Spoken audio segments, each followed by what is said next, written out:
100년을 건강하게 살자는 백건삼입니다. 오늘은 정원사라는 작품을 통해 책을 소개하고자 합니다. 정원사, 박인환, 그의 나이 52. 대기업의 부장이라는 직함은 달아빠진 구두처럼 익숙했지만 그 광택은 이미 오래전에 사라져 있었다. 그의 아침은 희뿌연 안개 속을 걷는 것과 같았다. 출근길, 지하철의 덜컹거림, 무감각하게 넘기는 서류들, 의미 없이 오가는 농담들. 그의 하루는 마치 물 빠진 갯벌처럼 어떤 생명의 흔적도 없이 그저 시간의 흔적만을 새기고 있었다. 그의 머릿속, 그 내면의 풍경을 들여다볼 수만 있다면 사람들은 아마 폐허가 된 정원을 발견했을 것이다. 한때는 푸른 잔디와 총명한 나무들이 자라던 곳이었으리라. 그러나 이제 그곳은 주인이 돌보기를 포기한 채 방치된 황무지였다. 이만하면 됐다는 체념, 이제 와서 뭘이라는 냉소, 어쩔 수 없다는 무기력이 잡초처럼 무성하게 자라나 비옥했던 땅의 양분을 모두 빨아들이고 있었다. 기억의 나무들은 잎이 누렇게 바래고 창의력의 샘은 바닥을 드러낸 채 말라붙어 있었다. 그는 가끔씩 그 황량한 정원을 거닐며 한숨을 쉬곤 했지만 어디서부터 손을 대야 할지 알지 못한 채 그저 발길을 돌릴 뿐이었다. 그러던 어느 가을날 오후, 인화는 고서점의 좁은 통로에서 먼지를 뒤집어 쓴 낡은 책 한 권을 우연히 발견했다. 제목도 없는 가죽으로 된 표지의 책이었다. 홀린 듯 책을 펼친 그의 눈에 들어온 첫 문장은 이러했다. 인간의 정신은 기계가 아니라 정원이다. 늙는 것이 아니라 방치될 뿐이다. 그 순간 그의 머릿속을 둔탁하게 때리는 종소리 같은 것이 울렸다. 책장은 바람에 나부끼듯 저절로 넘어갔다. 정원에는 햇볕이 필요하니 그대의 생각을 입 밖으로 내어라. 정원에는 물이 필요하니 그대의 두 발로 세상을 걸어라. 정원에는 새로운 흙이 필요하니 낯선 것에 그대의 마음을 열어라. 책의 모든 문장이 그의 폐허가 된 정원을 비추는 한 줄기 빛처럼 느껴졌다. 그는 책을 가슴에 품고 서점을 나섰다. 그날부터 그는 자기 자신이라는 정원을 가꾸는 이름 없는 정원사가 되기로 결심했다. 첫 번째 작업은 잡초를 뽑는 일이었다. 그는 매일 밤 아내에게 시시콜콜한 이야기를 꺼내기 시작했다. 처음에는 어색해하던 아내도 회사에서 있었던 일,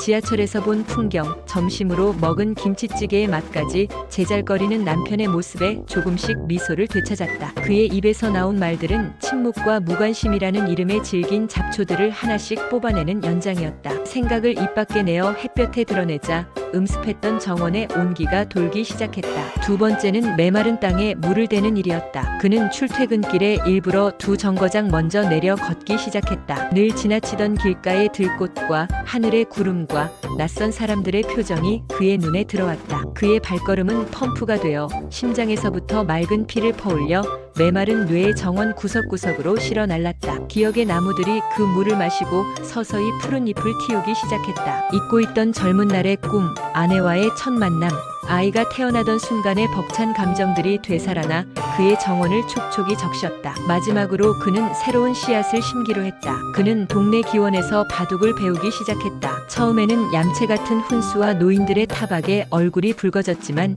네모난 반상 위에서 펼쳐지는 무한한 경우의 수는 그의 뇌에 새로운 길을 내주었다. 흑돌과 백돌이 놓일 때마다 그의 정원에는 전략이라는 나무가 자라고 통찰이라는 꽃이 피어났다. 그는 바둑을 두며 상대의 수를 읽는 것이 아니라 인생의 다음 수를 읽는 법을 배우고 있었다. 몇 달이 지났다. 인환의 얼굴에서 희미한 안개가 걷히고 깊은 호수 같은 평온함이 자리 잡았다. 그는 더 이상 과거의 영광에 기대거나 미래의 쇠락을 두려워하지 않았다. 그는 현재라는 이름의 자기 정원을 가꾸는 일에 온전히 몰두했다. 어느 주말 아내가 거실에서 인환을 물끄러미 바라보다 말했다. 여보, 당신 요즘 꼭 다른 사람 같아요. 얼굴에 뭐라고 해야 하지 빛이 나요. 인환은 창밖의 푸른 하늘을 보며 잔잔하게 미소 지었다. 그의 내면 정원에서는 이제 이름 모를 새들이 지저귀고 지혜의 꽃들이 만발하여 향기를 뿜어내고 있었다. 그는 깨달았다. 인생의 52번째 해는 황혼이 아니라 비로소 자기 인생의 정원사가 되어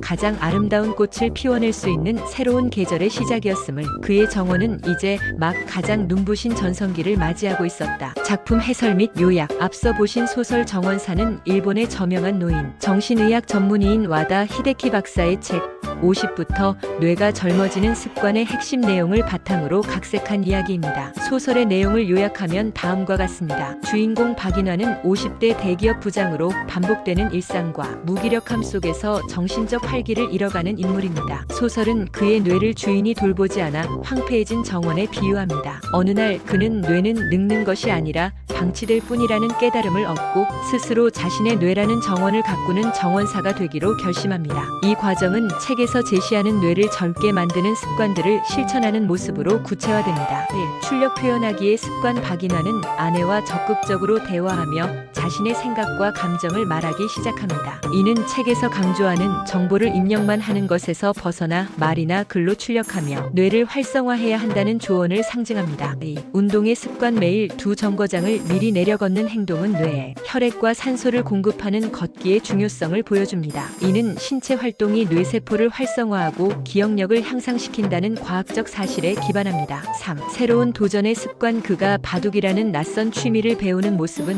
뇌가 새로운 자극을 받을 때 신경망이 더욱 촘촘해지고 창의력이 발달한다는 점을 나타냅니다. 결론적으로 이 소설은 50부터 뇌가 젊어지는 습관의 핵심 지혜, 즉 50대 이후의 뇌는 나이 때문에 쇠퇴하는 것이 아니라 어떻게 사용하고 관리하느냐에 따라 충분히 더 젊고 활기차게 발전할 수 있다는 메시지를 박인환의 삶의 변화를 통해 보여주는 이야기입니다. 감사합니다.